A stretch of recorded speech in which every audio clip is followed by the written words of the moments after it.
and she could type out a whole text message with her thumbs without even looking at her phone once, and she could do it faster than Finn could think.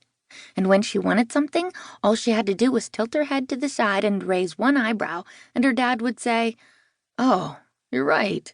We should order pizza for dinner tonight," or whatever she was asking for.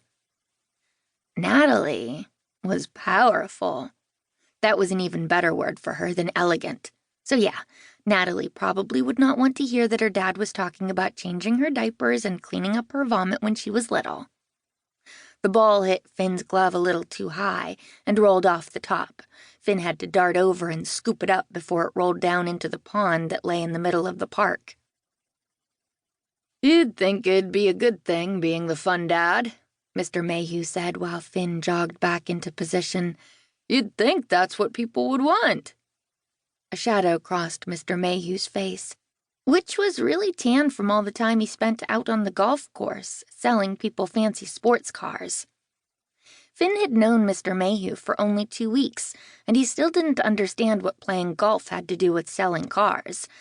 But it seemed to work for Mr. Mayhew. Finn did understand the shadow on Mr. Mayhew's face, and the way Mr. Mayhew's shoulders slumped when he thought Finn wasn't looking. It meant Mr. Mayhew was going to start talking about Natalie's mother, Ms. Morales. Mr. Mayhew and Ms. Morales weren't married anymore, but it still seemed like he missed her a lot. Or maybe he just missed arguing with her. "Don't you think kids and parents should have fun together?" Mr. Mayhew asked. He clapped his hand over his mouth, as if he'd just remembered he was talking to Finn, whose mother was missing and whose father was dead. "I mean, kids and grown-ups should have fun together, like we are now, you and me. Life should be fun." Sometimes Finn wanted to hold up a scorecard for Mr. Mayhew, as if Mr. Mayhew were an Olympic athlete, and Finn could grade him on his recovery from saying the wrong thing. This was one of his better efforts. It really wasn't Mr. Mayhew's fault that there were so many wrong things people could say to Finn, Emma, Chess, and Natalie right now. "This is fun," Finn said, tossing the ball back to Mr. Mayhew. He felt the little twang of his arm muscles.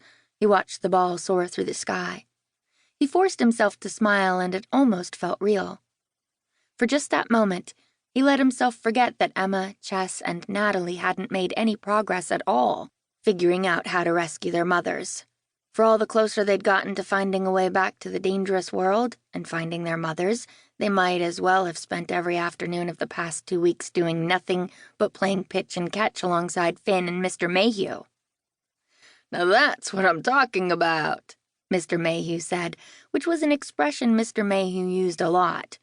He smiled back at Finn, and with his light brown hair and his tan skin and his white teeth, he looked like someone in a toothpaste commercial.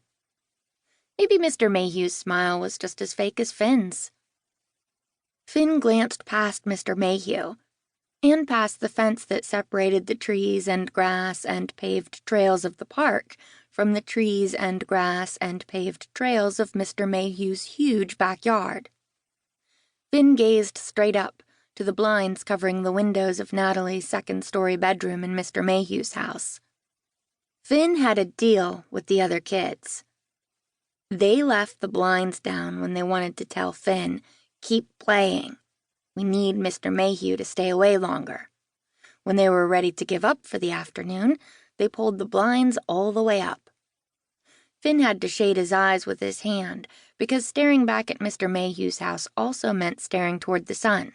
So for a moment, Finn couldn't quite believe what he was seeing.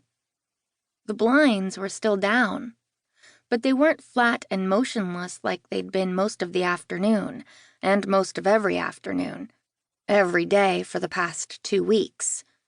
Instead, the blinds were flashing back and forth, open, shut, in a way that made Finn think of butterflies flapping their wings, or dozens of butterflies flapping their wings all at once, in unison. This was a third code, one that Finn had seen only once before when they were practicing. This code meant, "Come back immediately. We found something." Chapter 2. Emma, moments earlier.